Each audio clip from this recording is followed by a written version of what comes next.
হয়েছে বাঙালিদের উপরে আক্রমণ, ওখানেও আমরা দেখলাম ট্রাইবালের উপর আক্রমণ, আদিবাসী, মাইনরিটি, সংখ্যালঘু, গরিব, দলিত আক্রমণ করো, পরিযায়ী শ্রমিক আক্রমণ করো। ভারতীয় জনতা পার্টি যেই দেখছে বাংলায় কথা বলছে, ভারতবর্ষে যে কোনো রাজ্যে বাংলায় কথা বলাটা অপরাধ হয়ে গেছে, এই অসাংবিধানিক কাজ তারা করছেন। আমরাও লড়ছি, আমরা এটাকে ধিক্কার জানাই এবং আমরা প্রশ্ন করছি তাদেরকে যে বেঁচে থাকার জন্যে আপনি কি বাঙালিদের প্রশ্ন করছেন?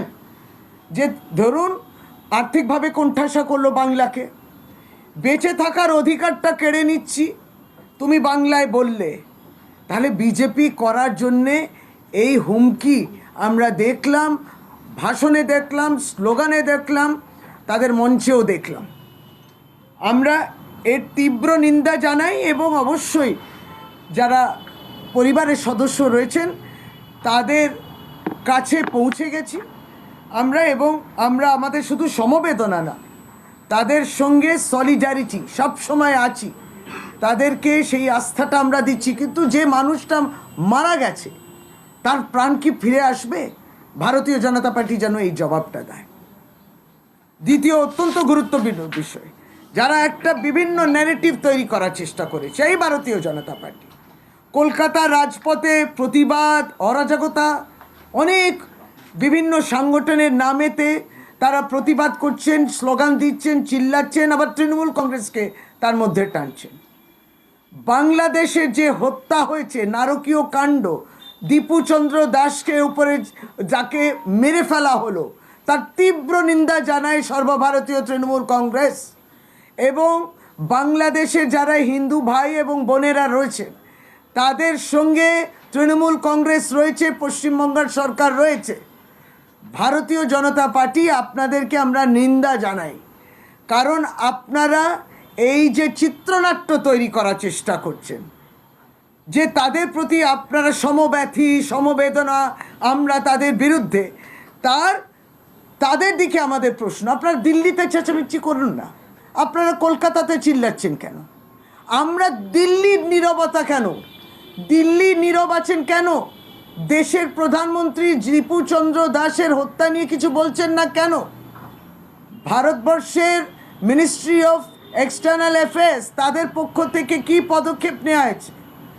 ভারতবর্ষের স্বরাষ্ট্রমন্ত্রী অমিত শাহ ঘুষপেটিয়া ইত্যাদি নিয়ে অনেক কিছু বলে, হিন্দুদের নিয়ে বলে, হিন্দুত্ব নিয়ে বলেন। আপনারা দীপু চন্দ্র দাসের এই হত্যা নিয়ে নীরব কেন? আমাদের তো জিজ্ঞেস করতে হবে। এইখানে আমরা আপনাদেরকে একটা ভিডিও দেখাই, যেটা ভারতীয় জনতা পার্টির এখানের নেতৃত্ব বিগত দিনেতে শুভেন্দু অধিকারী অনেক কিছু বলেছেন। প্রথমত তো নিশ্চয়ই আমরা আপনাদেরকে তাদের যে পীড়া, তাদের পরিপীড়িত ভালোবাসা, প্রধানমন্ত্রী আপনি নীরব কেন? মোহাম্মদ ইউনূসের সঙ্গে তো খুব সুন্দর ছবি আপনাদের আমরা দেখতে পাচ্ছি, দারুণ ছবি, তাকে সম্বর্ধনা দিচ্ছেন, তাদেরকে সম্মান দেখাচ্ছেন, আপনারা এই বিষয় নিয়ে চুপ কেন? আর শুভেন্দু অধিকারী বাংলায় লিডার অফ দি অপোজিশন বলছেন, কিন্তু অপোজিং কথা বলে যাচ্ছেন, পরস্পর বিরোধী কথা বলছেন। আপনাকে ভিডিওটা দেখাই এবং তার বক্তব্য। এক সময় তিনি বলেছিলেন,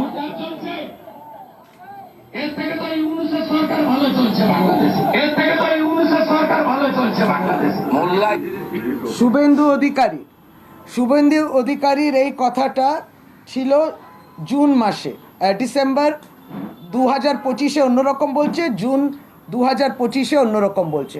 আবারও শোনাচ্ছে, ইউনূসের সরকার আরও ভালো চলছে, মানে বাংলার সঙ্গে তুলনা করে তিনি প্রশংসা করেছেন যে এর চেয়ে তো ভালো ইউনূসের সরকার কাজ করছে। আর আজকে ইউনূসের বিরুদ্ধে আপনি যেগুলো বলছেন, কিন্তু আপনার প্রধানমন্ত্রী বলছে না। আপনি একসময় প্রশংসা করেছিলেন বাংলার চেয়ে ভালো বাংলাদেশ। জগন্নাথ সরকার এখানকার মাননীয় সাংসদ বলছেন যে ভারতবর্ষ আর বাংলাদেশ কাছাকাছি আসুক, সব বাধা যেগুলো রয়েছে বর্ডারগুলোকে তুলে দিতে হবে। দীপু চন্দ্র দাস এর হত্যা নিয়ে, এই নারকীয় কাণ্ড নিয়ে ভারতীয় জনতা পার্টির উচ্চ নেতৃত্ব, দেশের প্রধানমন্ত্রী, আপনারা সকলে নীরব কেন? সর্বভারতীয় তৃণমূল কংগ্রেস কিন্তু ধিক্কার জানায় এই নারকীয় কাণ্ড নিয়ে। বাংলাদেশের হিন্দু ভাই এবং বোনদের প্রতি আমরা সমব্যথী এবং সমবেদনা জানাই। আমরা পুরোপুরি আপনাদের সঙ্গে রয়েছি, এইটা তৃণমূল কংগ্রেস পক্ষ থেকে বলা। সুতরাং এই ন্যারেটিভগুলো তৈরি করে ভারতীয় জনতা পার্টি এইভাবে রাজনীতিকরণ করবেন না। এখানে একটা হত্যা হয়েছে, যে বাংলাদেশে যে হত্যা হয়েছে সেটা নিয়ে পলিটিক্স করবেন না। সব সময় একটা সব নিয়ে রাজনীতি করবেন না, ডেড বডি পলিটিক্স করবেন না, এ তো অত্যন্ত নিন্দনীয়। এখানে কিন্তু বাংলাদেশে যারা মারা যাচ্ছেন, মারা যাওয়া উচিত নয়। ভারতীয় জনতা পার্টি, আপনার নেতৃত্ব, দেশের প্রধানমন্ত্রী কি পদক্ষেপ নিয়েছেন? ভারতবর্ষের সরকার আর বাংলাদেশের সরকার কথা বলবে, তাহলে এখানে তৃণমূল কংগ্রেসকে প্রশ্ন করা হচ্ছে কেন?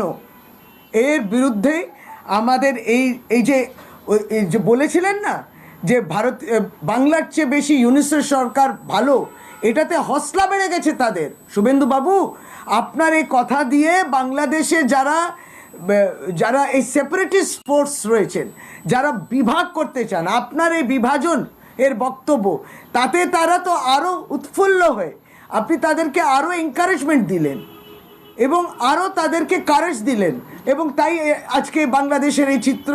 সুতরাং এই বর্ডার নিয়ে কথা বলবেন, আর আমাদের তৃণমূল কংগ্রেসকে প্রশ্ন করবেন, বর্ডারে কে দাঁড়িয়ে আছে? বর্ডার সিকিউরিটি ফোর্স কার হাতে?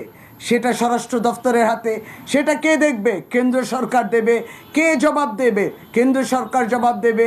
রক্ষণাবেক্ষণ তাদের। তো সব কিছুতে তৃণমূল কংগ্রেসকে দোষারোপ করছেন। সবটাই রাজনীতি, সবটাই যেহেতু আসন্ন সামনে 2026-এ নির্বাচন বলে, ফলে এই বিভাজন করবেন না, আমাদের এটা বলা।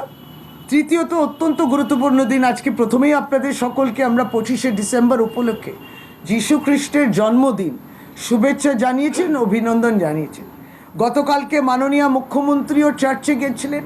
মাননীয় আমাদের সর্বভারতীয় সাধারণ সম্পাদক অভিষেক বন্দ্যোপাধ্যায় মনে প্রাণে সকলকে অভিনন্দন জানিয়েছে।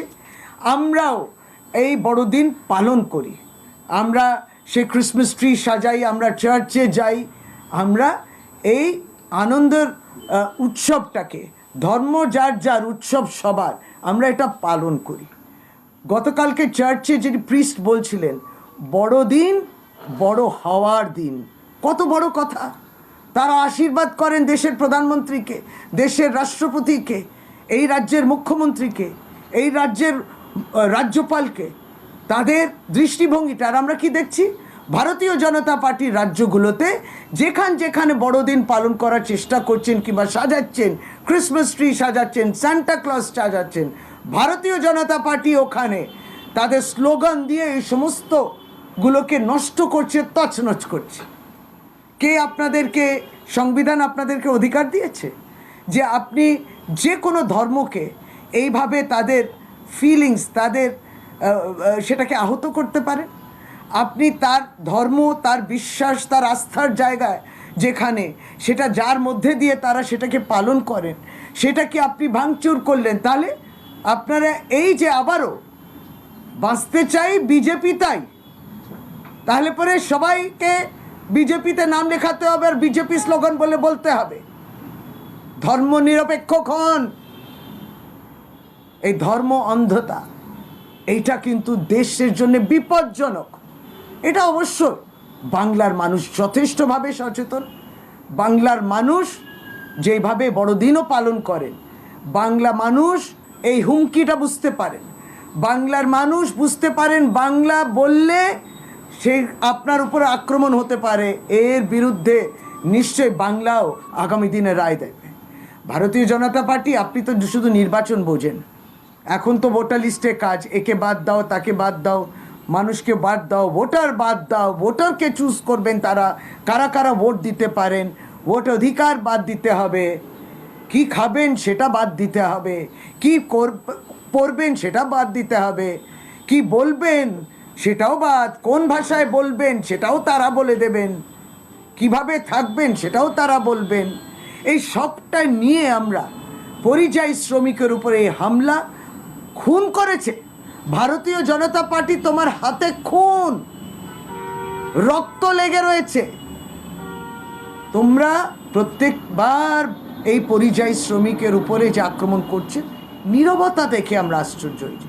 প্রত্যক্ষভাবে তাহলে মদত রয়েছে উপর থেকে, পরোক্ষ এবং প্রত্যক্ষভাবে মদত রয়েছে ভারতীয় জনতা পার্টির উচ্চ নেতৃত্ব, কেন্দ্রীয় সরকারের। এই কথাগুলো আপনাদের বলা ছিল।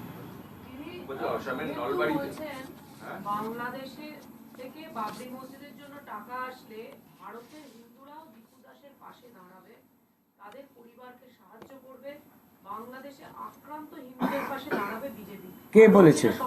শুভেন্দু অধিকারী, এবং অলরেডি দীপু দাসের বাবার সঙ্গে কথাও বলেছেন। হ্যাঁ, এটা সম্ভব। কি বলছেন উনি? আবার বলুন প্রশ্নটা। বলছেন যে বাংলাদেশ থেকে যদি বাবরি মসজিদের টাকা আসে তাহলে আমরাও হিন্দুদের পাশে দাঁড়াবো, মানে বিজেপি।